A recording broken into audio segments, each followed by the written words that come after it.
People are constantly working to try and improve their individual lives as well as the quality of life in society as a collective whole.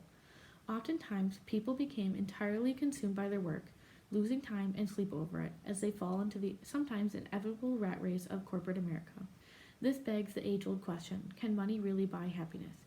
Are all the long days of tireless work really improving our lives? The answer is far from black and white.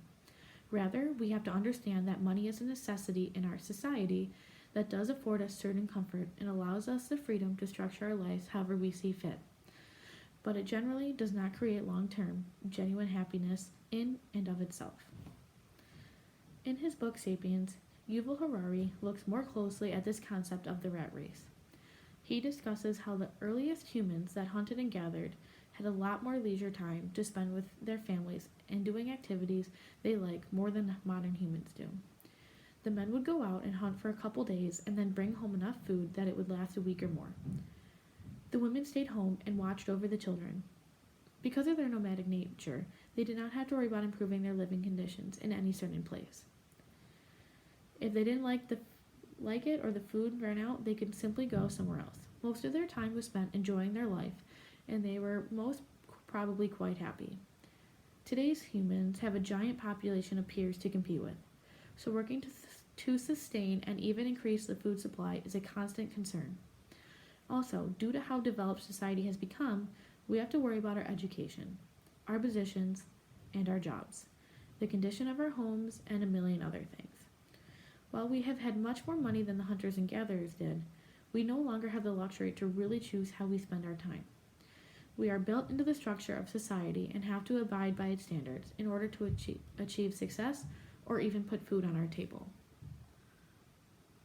Another example worth considering is the current stimulus package situation in the United States.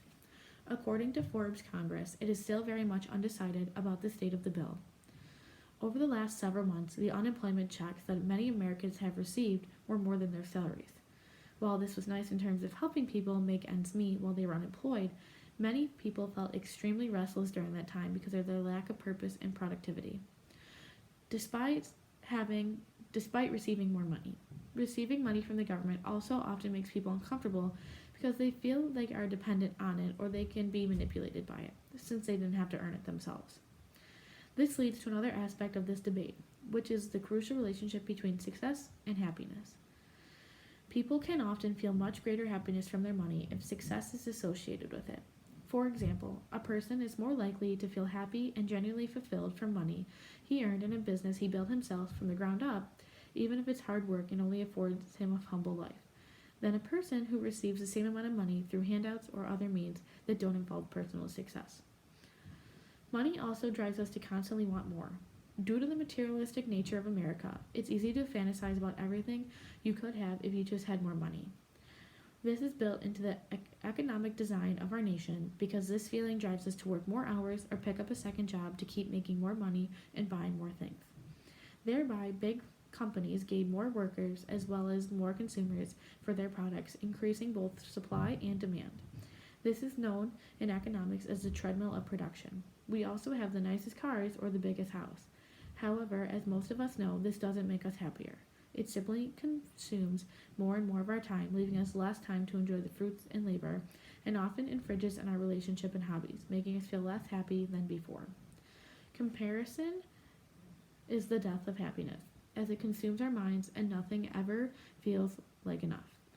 Going back to the example of the hunters and gatherers, they simply obtained what they needed to survive and they spent the rest of their time with family, enjoying life.